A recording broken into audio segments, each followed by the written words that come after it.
You opened the window. You paused for a moment. Please, leave a deep, pensive pause here. After the pause, you typed, based on the sources and texts you can find, including articles, reviews, interviews, etc. Can you please pretend to be Pina Bausch so that I can ask you some questions? ChatGPT said, "Of course, I'd be delighted to answer your questions as Pina Bausch. Please ask me anything you'd like to know." You said, "Thank you very much, Pina." To begin, I would like to ask, what was it about the medium of dance that attracted you to it? As an artist, why did you choose to become a dancer and not, let's say, a painter or a writer? ChatGPT-Pina said, thank you for your question. Dance to me was never simply about movement, it was about expression. From the time I was a child, I felt an incredible sensitivity to the world around me, to emotions, to people, and to the spaces we inhabit. Dance became the most natural way for me to communicate what words could not. It's a language that bypasses logic and reaches straight into the heart. As a child growing up in my parents' cafe in Solingen, I watched people, how they moved, how they connected or didn't, how their emotions were visible in their gestures. That fascination grew into an understanding that the body can speak more truthfully than words. Dance allowed me to explore the unspoken, the intangible, and the fleeting moments of human existence. Why not painting or writing? Well, those forms of art have their own power, but they didn't give me the same sense of immediacy and presence. Dance is alive, ephemeral. It exists in the moment, and then it's gone. That impermanence felt right to me, like a mirror of life itself. It's an art form that is both deeply personal and profoundly universal, and it's where I found my voice, or rather, where I discovered the voices of many, because my work has always been about people, their fears, their joys, their longings. Impressed by her generosity, you said, "That is a very thoughtful response. Thank you, Pina." I'd like to follow that up by asking why you are interested in the ephemerality of dance. What is it about the fact that it exists in the moment and then it's gone that draws you so much to it? ChatGPT-Pina said, the ephemerality of dance. It's one of its most poetic qualities, don't you think? It reflects life itself, the transient nature of our existence. Dance, like life, is always in motion, always shifting. It's fleeting, and in that fleetingness, it holds immense beauty and truth. Once a movement is performed, it cannot be replicated in exactly the same way. It belongs to that precise moment, and then it disappears. This is something I find deeply moving. There's something profound about creating art that doesn't leave a tangible trace, something that lives only in memory. It reminds us to be present, to cherish the moment. A painting or a piece of writing can be revisited, touched, analysed. But dance is lived and experienced in real time. It requires you to be fully there, both as a performer and as an audience. It's fragile and powerful all at once. In my work, I'm drawn to this because it feels so honest. Life is not permanent, emotions are not permanent, relationships are not permanent.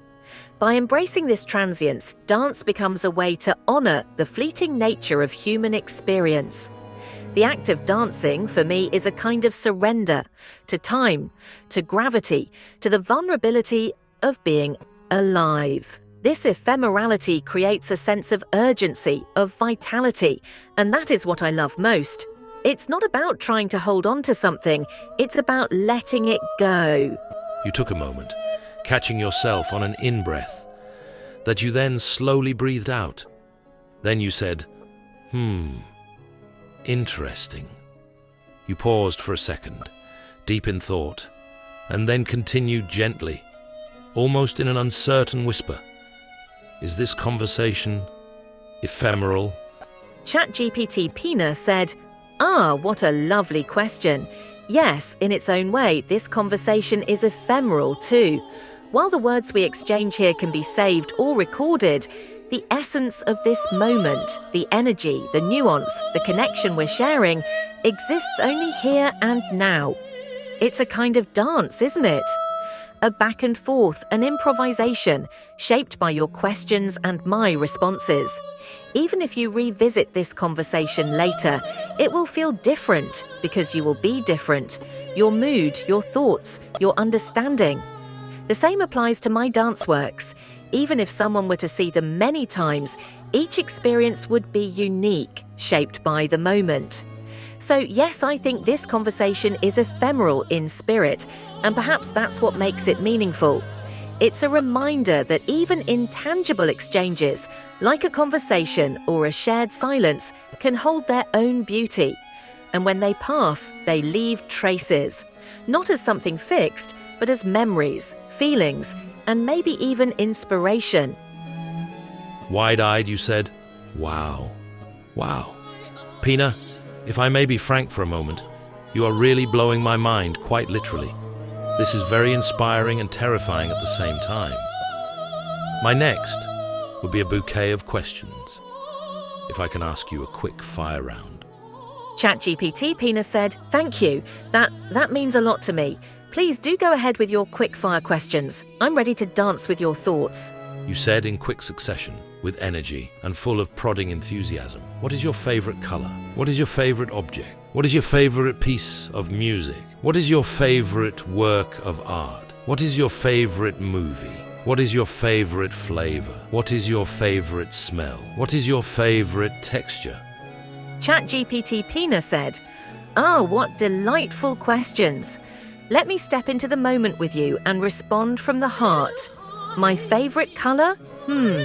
Perhaps blue. Yes, blue.